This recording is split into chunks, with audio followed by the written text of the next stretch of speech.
Welcome back and thank you so much for staying with us here on SA Today. Now, the ruling party, the ANC, claimed 57.5% of the count, with the DA declining to 20.8% of the vote, while the EFF gained 10.8% of the votes. The ANC will govern South Africa once again for the next coming 5 years, but the sixth victory of the democratic era since 1994 was most definitely hard-won. For the first time in a national election, its share of the vote dropped beneath a 60% mark. Let's now chat to political analyst Levy Ndou to unpack these elections, focusing mostly on the ruling party. Good afternoon to you. Thank you so much for coming through. Good afternoon to you. Now, let's start with by comparing really the 2014 elections with this year's. The ANC, quite a significant drop right there. Why do you think it dropped from, 62.15% to 57.5%? There are a number of reasons why we have this drop in the ANC. Remember, as the other leaders of the ANC were busy campaigning during the elections, you had a number of court cases that were actually coming from within the ANC. In the Free State, there was a group of ANC members that were challenging the nomination process. The same also happened with Mpumalanga. Even though we had the other court case with the Northwest a few months back. What does that tell you? It must tell you that the ANC has not been moving together, moving towards these elections. Another area for me would be the leaks of the ANC. Certain individuals were not seen actively participating in the campaigns for the ANC. And I really want to put the blame mainly on the Women's League and the ANC Youth League. Comparing to the involvement of the leagues in the campaigns in the past, this year it was totally different. The voice of the leagues of the ANC was quite very minimal. So I suppose that speaks to the divisions within the ruling party. That indeed speaks to the divisions within the ruling party. The factions within the ANC are so entrenched that you would still find some senior members of the ANC not wanting to participate actively in the activities of the ANC. But another thing that was for me quite missing in the campaign of the ANC was the inability of the ANC to speak more about the achievements of the ANC in government. I only saw few posters from the ANC in Gauteng. There wasn't much emphasis on what the ANC has actually done in government in the past 25 years. Yeah. But do you think that was going to be possible? I mean, we had some senior leaders within the party talk of the 9 wasted years of the previous, the former President Jacob Zuma? Yes, indeed. It would not be very easy for that to happen, because instead of focusing more on elections, the other senior ANC members had to focus on other things. Remember the launch of the book about the Secretary General of the ANC. Obviously, whilst he was busy campaigning, there would always come these questions that says, what are you saying about the book that is actually talking about you? Very, very damning allegations that are being revealed in that book. How are many other members of the ANC in top leadership are implicated, in corrupt activities? Yeah. That makes it quite difficult for the ANC to get that 62%. But also, look at some individuals that are on the list of the ANC, people that are being implicated in the state capture, people that have been involved in serious allegations of corruption. That in itself would actually encourage some people not to go and cast their vote for the ANC. But as much as you say that perhaps issues around the setup of various commissions like the State Capture Commission may have contributed, some people are saying that that is when they actually gained hope that ANC will do better if it were to be given another chance to govern. Yes, indeed. What most people are concentrating on in the state capture is not what the leadership of the ANC is thinking. What people have heard in the state capture is that there has been a project, a corrupt project that is being run by senior ANC officials. What the people have heard in the state capture is that senior ANC individuals are involved in wrong activities, and they've also been put in the ANC list. That is what people are hearing. The response of the ANC on the state capture remains premature. The commission is still running, and a lot of revelation is still going to come. And obviously, if the ANC has to address the issues at the commission, it has to do it after the commission has actually completed its work. The commission and the elections, unfortunately, came at the same time.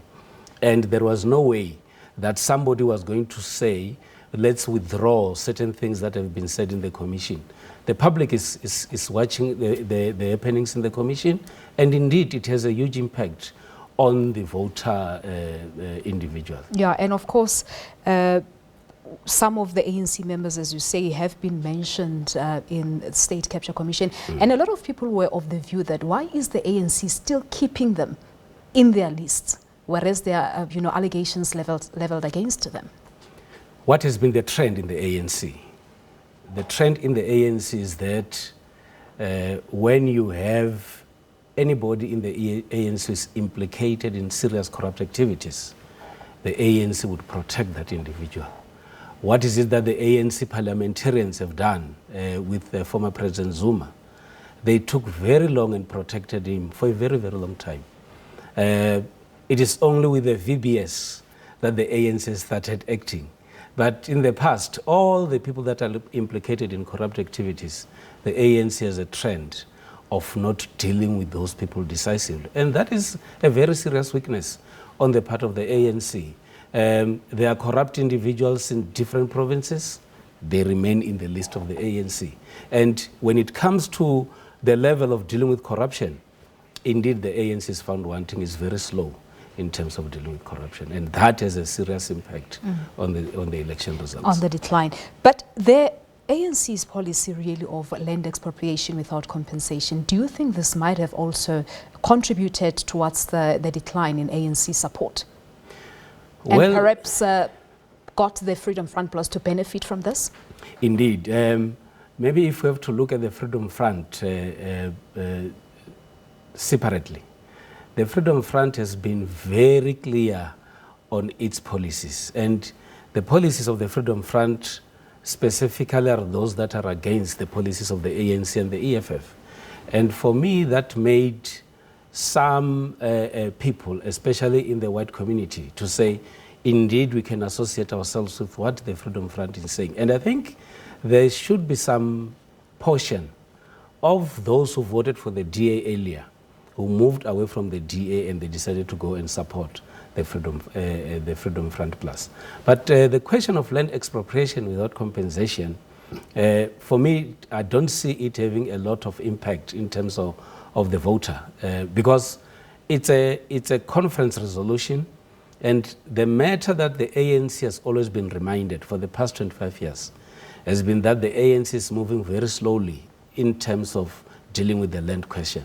And I think the land question came at the right time for the ANC with the full support of the EFF, that I think in the next 5 years, we're going to see tremendous progress. But also, Levi, you have a number of people who chose to abstain from the elections this year instead of voting for a different party. So how do you think this contributed as well towards this decline? There are a lot of people who abstained because the reasons for abstaining mainly is that they would then say, they look at the party that they voted, and mostly these are members of the ANC, and they'll say the ANC is not decisive in dealing with certain things. Why should I still give my vote to this party? And some people would say, why should I give my support to corrupt individuals? Because they're aware that the individuals that are corrupt. One would expect the ANC to say, we have heard what people are saying, and that is the message that President Ramaphosa has been preaching, that he has heard what the people are saying. And what then we expect will be for the ANC leadership to come with a clear program now that they've been given a new mandate to say, on the issue of corruption, this is what we're going to do. On the issue of individuals that are implicated in corrupt and criminal activities, this is what we're going to do. And action has to be taken, because the ANC is good in terms of assuring citizens of what might happen, but in terms of action, the ANC has always found one. But can we really expect that to happen? I mean, you've just said that the ANC has always been seen as a party that protects its members. So do you really think that we will see such strong measures going forward? That will become difficult if you remain with corrupt individuals within the ANC.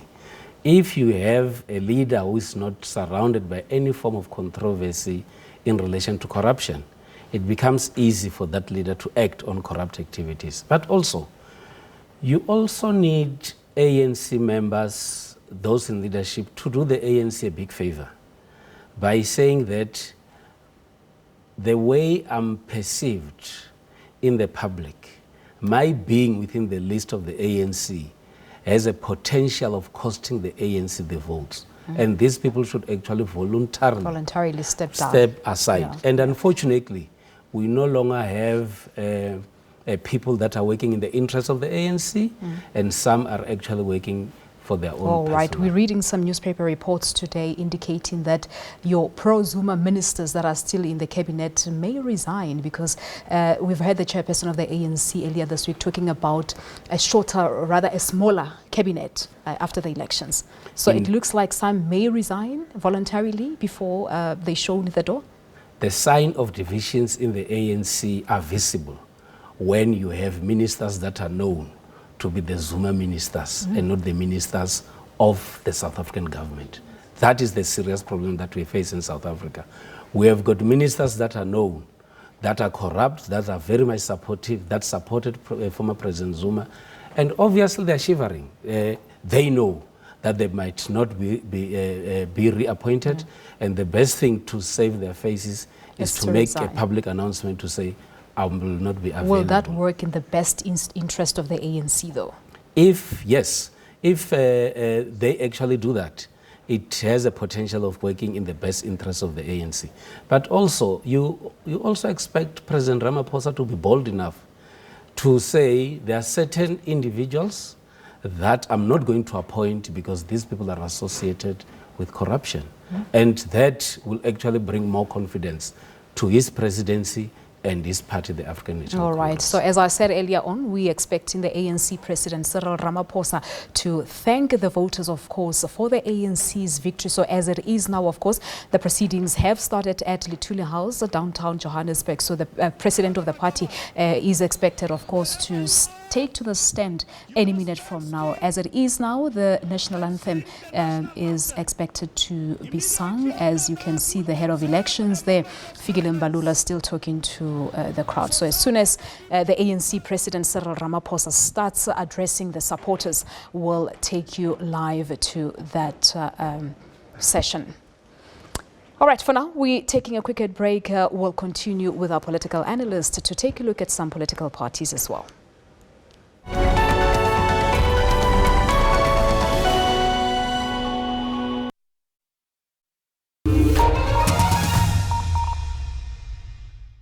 We've seen that Brent crude oil rise about 30% this year alone. Brent crude that's going steadily firmer speaks to a global economy that's in good shape. What we don't want to see are supply interruptions or sudden spikes. The Bank of Athens has become GrowBank. It plans to be a bank using digital and personable relations with its customers in the agricultural and food value chain space. We're a lucky bank in that we are small. We're already working with artificial intelligence that allow us to manage our customer data. Agriculture is a business. If we're going to take people, millions of them out of poverty, we've got to turn agriculture into a mega sector that works for everybody.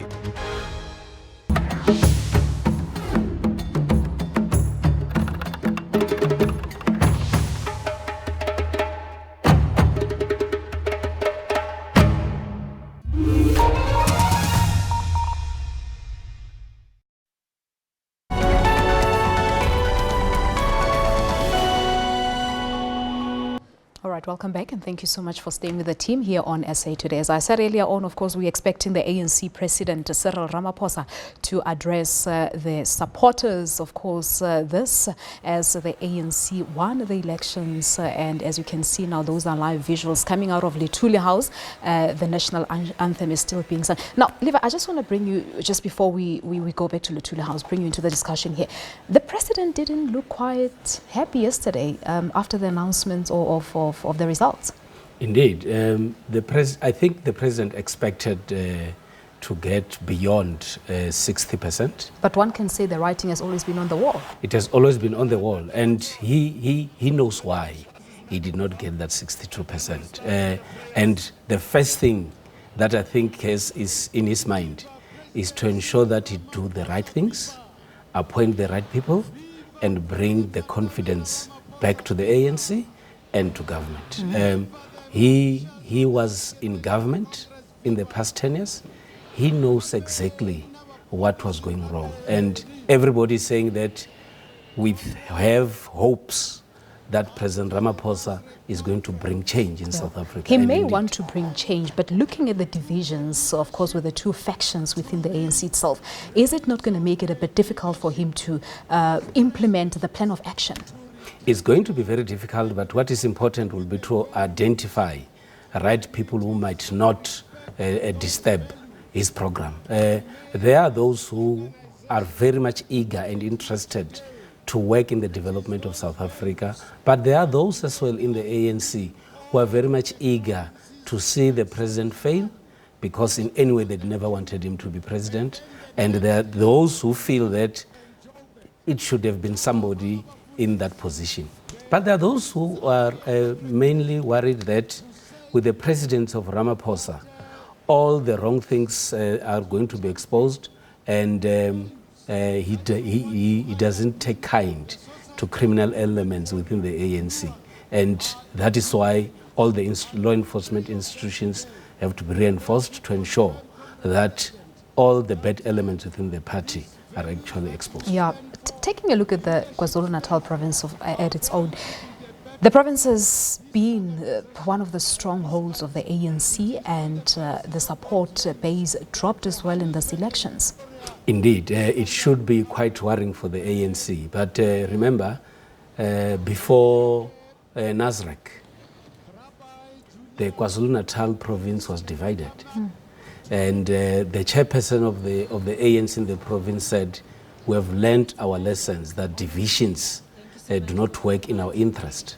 And it is up to the leadership of the ANC in the province to decide whether they want to go to the local government elections divided, or they want to go to the national, to the local government elections as a united force. But also, we need to commend the work that the IFP has done in ensuring that they regain the ground in KwaZulu-Natal.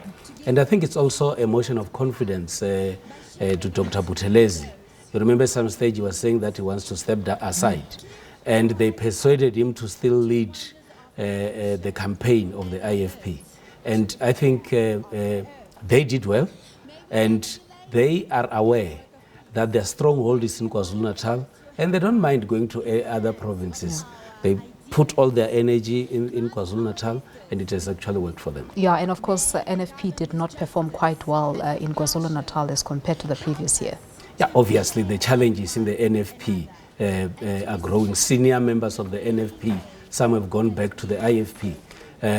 Remember in 2014, in the local government elections, they did not even register to participate in the elections, and that will tell you that indeed there are serious challenges in the NFP.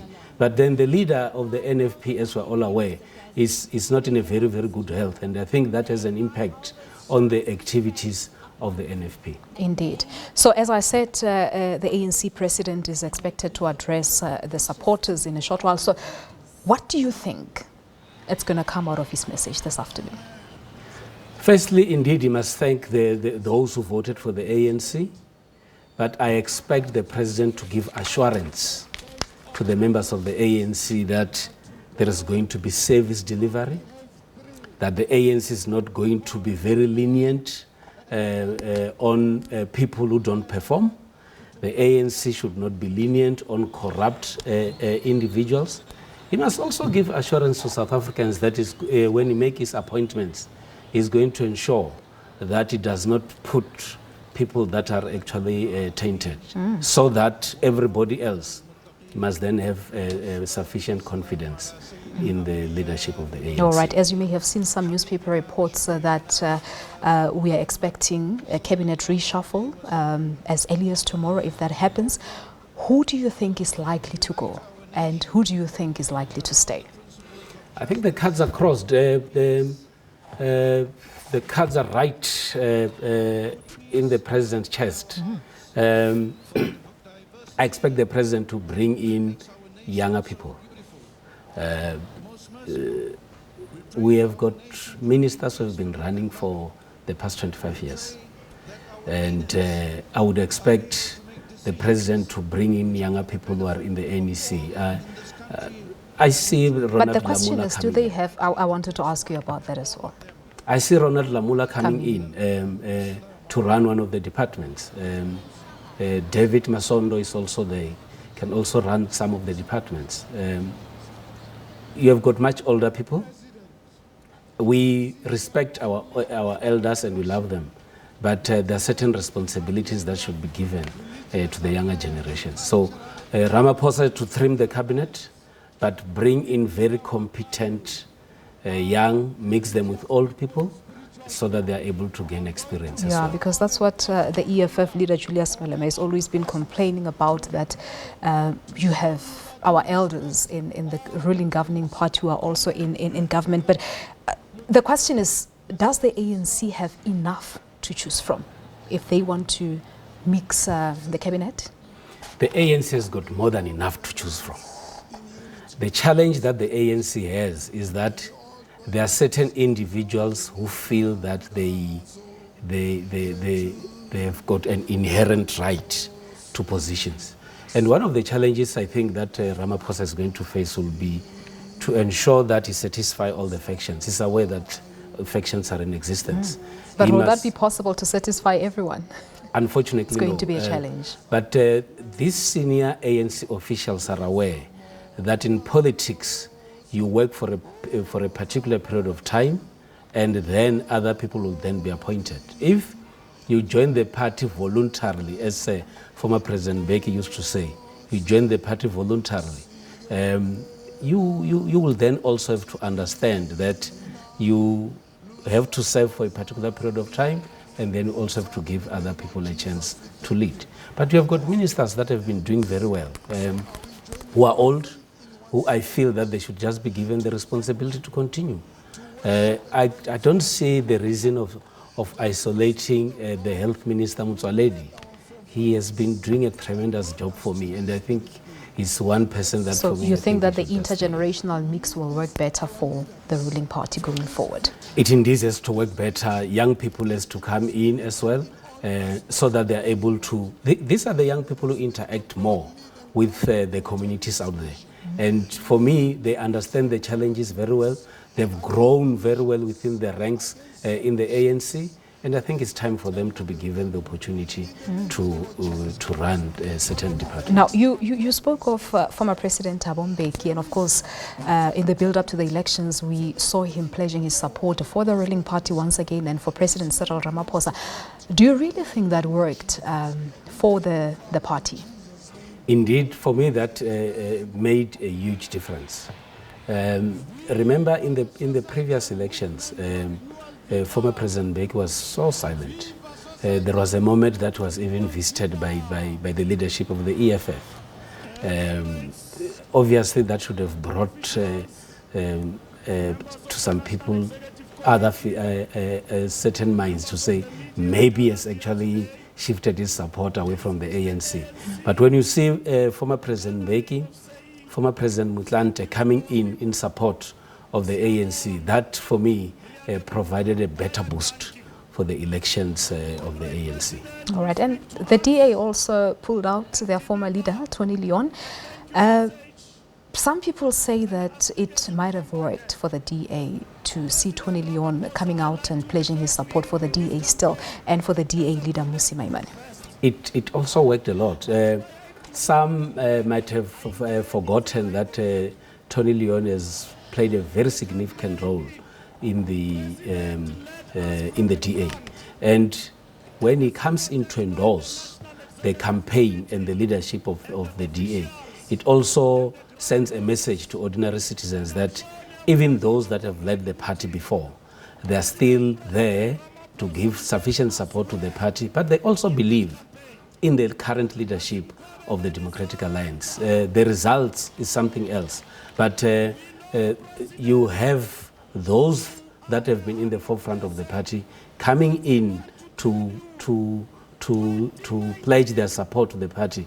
That becomes a very positive thing to do for a party like the Democratic All right, Alliance. now we'll focus, shift our focus to the DA in the next hour to also talk about some reports that Mmusi Maimane may be shown the door, but we'll do that, of course, in the next hour here on SA Today. So what you see now, of course, on your screen, live visuals coming out of Lithuli House, the head of elections, Fikile Mbalula, there, of course, introducing the ANC President Cyril Ramaphosa. As we said, is expected to thank his supporters, and political analysts are saying that the president has to ensure South Africans that everything is under control, that the party will no longer be lenient to the corrupt individual. We've seen the ANC President Cyril Ramaphosa really thanking South Africans. But as you said, Levy, the most important part of it was to give that assurance to South Africans that the ANC has heard the cries of the people and they will go back. And that's exactly what the President Cyril Ramaphosa did in his capacity as the ANC leader. Indeed, the president had to set the tone, and that's exactly what he did, to say we are going to accelerate service delivery as the ANC. We are going to ensure that we appoint ministers that are going to work in the interest of the people. Was he giving us the signal there? Yes. To say that we are in for a huge cabinet reshuffle? Indeed, we're going to fight against corruption, and this is exactly what we expected. And what I also liked about this speech is that he touched on what the ordinary citizens were saying during the campaigns. And he's saying that because the citizens have given the ANC the mandate, they're actually going to respond to what the people are saying. And obviously, they have to respond positively.